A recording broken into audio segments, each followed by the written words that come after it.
This is AP Calculus 6-7, the fundamental theorem of calculus and definite integrals. In this lesson, we're going to put a couple things together that maybe you haven't thought of, and we're going to go back to the very beginning of the chapter when we were drawing the rectangle Riemann sums to find the area under the curve. And actually, when we did that at first, we were taking whatever shape we had in the graph and we were finding the area underneath that graph, and usually we could separate the graph into different geometric shapes that we had area formulas for. So that's what we're going to do here. We're going to take that idea and combine it with the idea of anti-differentiation and show you where the two actually will show you or give you the same exact answer, so that we can go from having to draw geometric shapes to find area under the curve to where we can just take the antiderivative and find the area underneath the curve. And so it makes all of the geometry stuff redundant, because we're not going to have to do that anymore, because you're going to have a better way, a quicker way of doing it algebraically.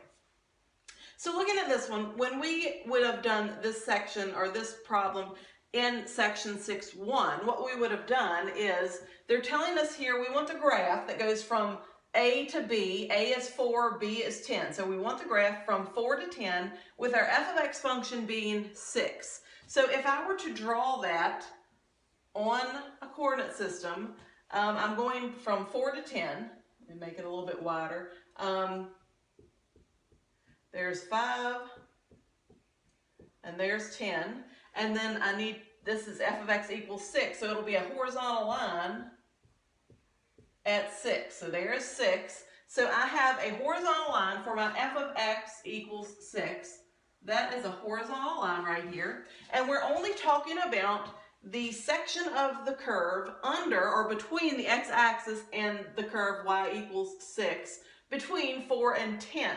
So here's 4. I'm going to draw a line up. Here's 10. I'm going to draw a line up. And so what we're actually looking for is the area between the x-axis and under this y equals 6 line. Well, that is a rectangle. So we can find that area by multiplying the length times the width. This length is 6. So the length is 6. The width is also 6. So the area between the two curves, or the area under the curve, is 36. Okay? Looking at this one, if we were to draw this one and find the geometric shape and find the area underneath the curve, they're telling us that the shape goes from 0 to 4, so the boundary is from 0 to 4, and it's the area under the curve of 2x plus 4. So if I draw 2x plus 4 from 0 to 4, there's 0 to 4, so I'm going to go up, and then 2x plus 4, my y-intercept is at 4, and I have a slope of 2. So we go up 2, right 1, up 2, right 1, up 2, right 1, up 2, right 1, until I cross this line. So I'm just going to say that it looks something like this. And I could figure out what these two ordered pairs are by plugging in 0 and 4, my A and B. So if I plug 0 into this, I get the ordered pair 0, 4. If I plug 4 into this, I get the ordered pair 4, 12. So if I'm trying to find the area underneath this curve, well, if you look at that, that's a trapezoid. My height of this trapezoid would be 4. My left base would be 4. My right hand base would be 12. And we know that the area of a trapezoid is 1/2 height times base 1 plus base 2 from the trapezoid rule. So we've got 1/2, the height is 4, and remember the height is the line between the two parallel sides in a trapezoid. So we've got 1/2 times 4, base 1 is 4, plus base 2 is 12. So 1/2 times 4 is 2, and 2 times 16 is 32. So we'd have 32 square units for this one. We had 36 square units for this one. Now, let's see how we can use definite integrals to show that anti-differentiation used with the endpoints A and B can give us the exact same answer without having to draw any kind of geometric shapes. And the reason we need this to work is because not all of our graphs are going to form nice geometrical shapes. So if our shapes end up being curves, we don't have formulas for curves. So there has to be another way to do this. So if I just take the antiderivative of the 6dx, now understand it's still going from 4 to 10. The antiderivative of 6dx is 6x. Now, I can't ignore the 4 and the 10. I'm going to put the 4 here. I'm going to put the 10 here. So the antiderivative is 6x. If we have boundaries, like we do here, if we have an a and b, we no longer need a plus c. This is going to take care of the plus c for us. And what we're going to do next is whatever b is, the top number, the biggest number, is going to go in for x first. So we'll have a 6 times 10. So whatever we get for the antiderivative, we plug the top number into it and solve it. And then we subtract from that the bottom number plugged into what the antiderivative is. So 6 times 4 is 24. 60 minus 24 is 36. And look, that's the same thing we got for the area. So if you take the antiderivative, plug in your boundary numbers, the top one plugged in minus the bottom plugged in, that would be the area between the curve and the x-axis. Remember, that's what we defined that as in the first lesson in this chapter. So looking at this one, if I take the antiderivative of 2x plus 4 dx, and that dx just means that we can draw an infinite number of rectangles underneath here. That's the thickness of each rectangle, and the thinner that rectangle is, the more accurate our area under the curve would be, making the area underneath the curve, when we add them all together, closer and closer and closer to the real thing. The good news about these are, though, that we have common geometric shapes, so it makes these a little bit easier for us anyway. All right, so if I take the antiderivative, we can't ignore that the boundaries go from 0 to 4. The antiderivative of 2x, that would be 2x squared over 2 plus 4x when we take the antiderivative, and that is going from 0 to 4. So this is just x squared plus 4x going from 0 to 4. So I'm going to plug 4 in first. If I plug 4 in, 4 squared is 16 plus 4 times 4 is 16. That's the first plug-in. Then I'm going to subtract from that what I get when I plug 0 in. So 0 squared is 0 plus 4 times 0 is 0. So that would be minus 0. 16 plus 16 minus 0 is a 32. And notice our area is the same. If this works for common geometric shapes, it will also work for curves. So we have a way now to find the area, the exact area under the curve, whether our shape is a nice geometric shape that we have a formula for or not. This will always work. And remember, when you have a definite integral, that means you have a boundary here. That's what changes it from antidifferentiation to a definite integral, having the boundary. Once you have the boundary and you plug those boundaries in, you no longer need a plus c because we didn't have to worry about what the plus c is, because we know exactly where it starts and exactly where it ends. Okay, so we're going to do a few more definite integrals to get us going here. For this one, if we take the antiderivative, we have x squared over 2. We're going from negative 2 to 3. Remember, you plug the top number in first. So 3 squared is 9 over 2 minus negative 2 squared is 4 over 2. 9 halves minus 4 halves is 5 halves. So our area under the curve there between negative 2 and 3 is 5 halves. For this one, if I take the antiderivative, I have x to the 4th over 4, going from negative 1 to 1. If I plug in 1, I have 1/4. If I plug in negative 1, I end up with 1/4 again. That is going to be a 0. And if you think about that one, if you just look at that curve, we're only going from negative 1 to 1. If I plug negative 1 in, I get a negative 1. If I plug 1 in, I get 1.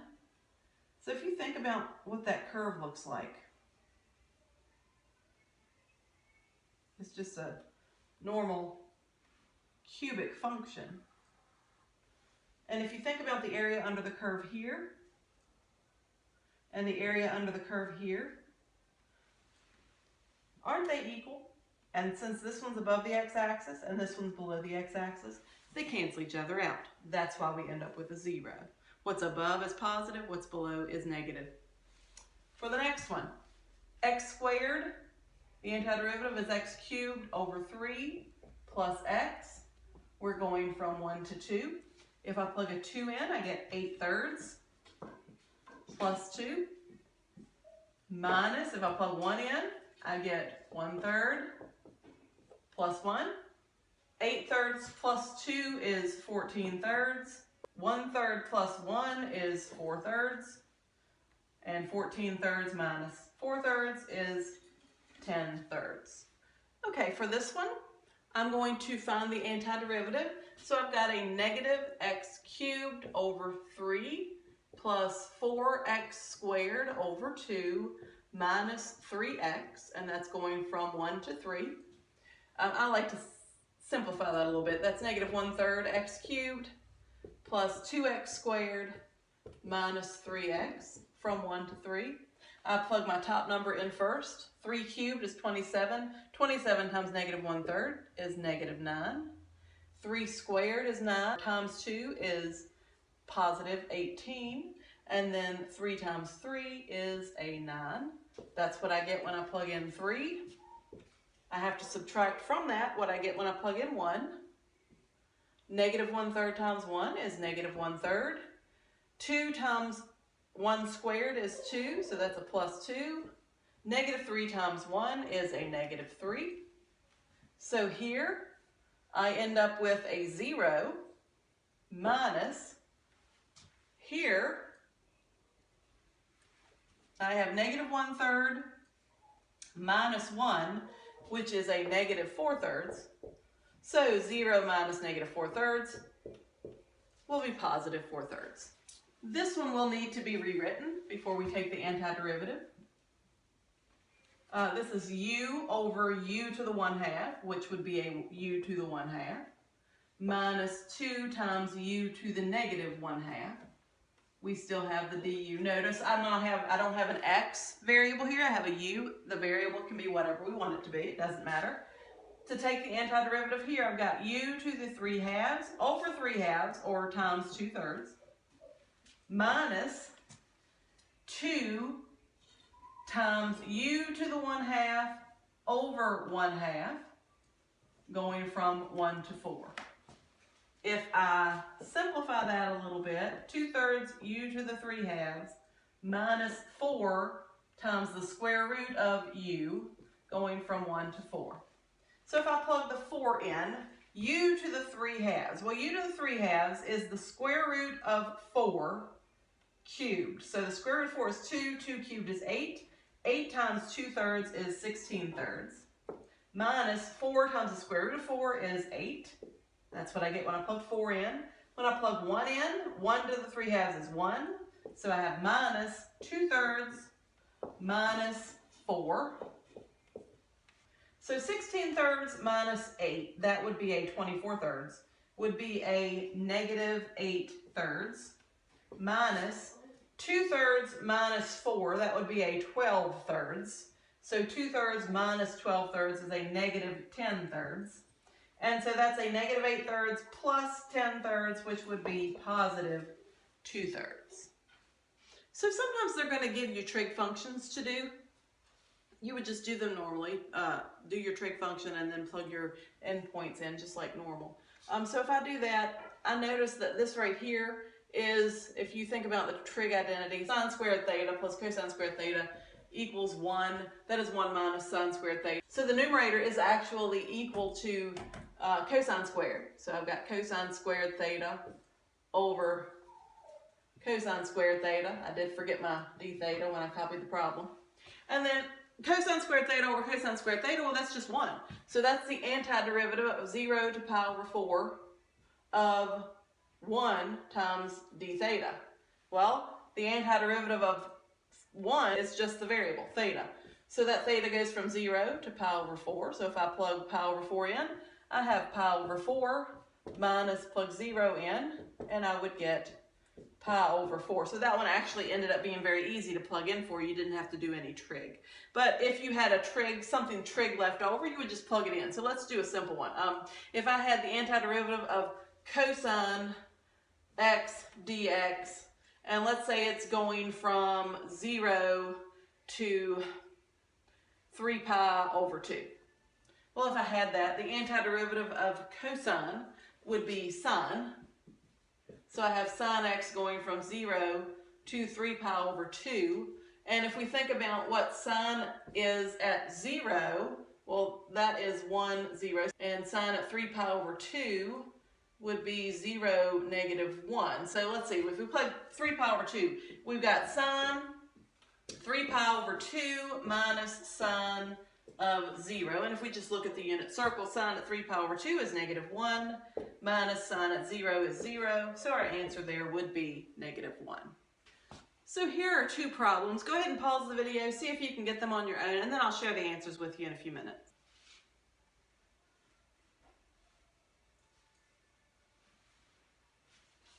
Okay, looking at the answers. For this one, I rewrote it first. I made that a 3 times x to the negative 2. Then I took the antiderivative. That would be 3 x to the negative 1 over negative 1, which ends up giving me a negative 3 over x. And then the antiderivative of negative 1 is just a negative x. And then I plug in the 2 and the 1. When I plug 2 in, I get negative 3 halves minus 2. When I plug 1 in, I get a negative 3 minus 1. So negative 3 halves minus 2 is negative 7 halves, minus negative 4, which ends up being a 1 half. And you can use your calculator for these if you need to, that's fine. For this one, the antiderivative of 1 is x. The antiderivative of sine is negative cosine. I'm going to plug in pi and 0. When I plug pi in, I get pi minus cosine pi. And then minus, when I plug 0 in, I get 0 minus cosine 0. And then I plug into my trig functions. I can't do anything with pi, but cosine at pi is negative 1. So I have pi minus negative 1 minus 0 minus cosine of 0 is 1.